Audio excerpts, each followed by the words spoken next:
Hi, I'm Rachel and welcome back to Auxhart Gardening. Today I'm doing another update on my single seed challenge right there behind me.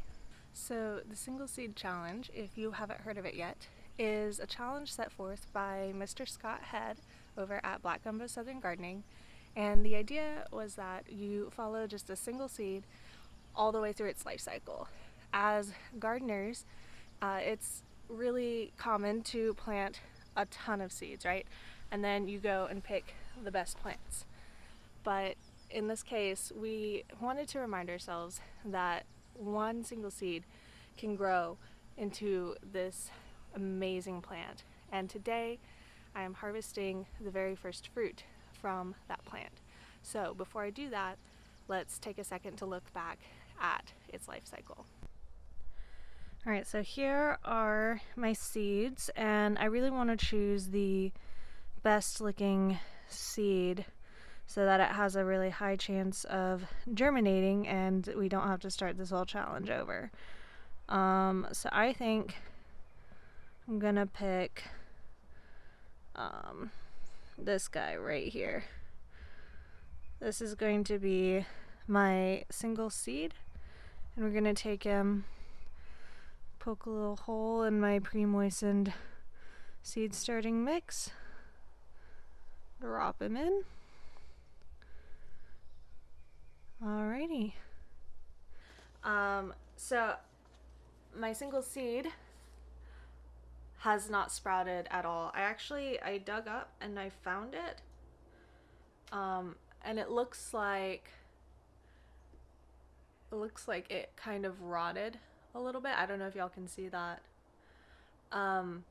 So today I am starting a new single seed.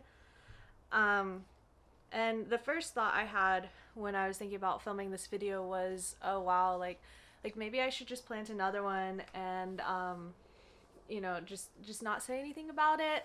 But then I remembered that like the whole point of this channel is to remind you guys that everything doesn't always work out the way you want it to on your first try. And this is a great example. You know, I planted one seed and the chances of it germinating were high, but they were not 100%. And the fact that it did not germinate doesn't mean that I specifically failed. It just means that the seed didn't germinate. So we're going to keep on keeping on and try again. So here is my new single seed, and it's gonna go right in here. And this is my single seed challenge tomato for anyone who's following. He's doing great. So my tomato is now planted out in the garden with the rest of all of the big plants.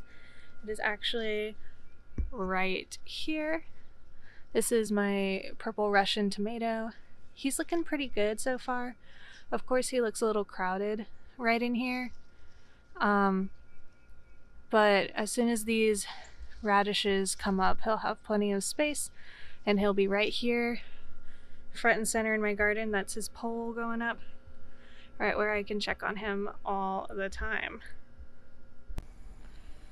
So here we have the first fruit that I'm gonna pick off of it. You can see it's split, which is why I have to get it off the vine rather than letting it get a little bit darker. But this will be fine to ripen inside. I just don't want to get bacteria in there. You can see we have many more fruits up there on the vine just waiting. And this is actually the second fruit that the plant set. I had a fruit earlier this year that basically got eaten as soon as it set. So this is our second fruit, and I think it's time for me to get the clippers and harvest it.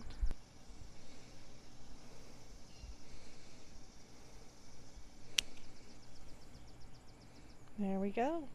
Alrighty, so we have our first fruit from our single seed challenge.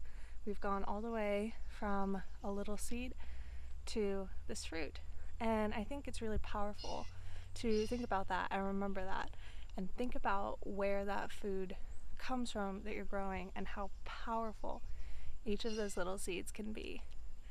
Today's update is short and sweet from me, but I hope you've enjoyed. I think I will probably try and save seeds from one of these tomatoes at some point and kind of do an extension of the challenge and look at how many seeds a single seed can produce, which I think will be really, really cool. Until next time, guys, happy gardening.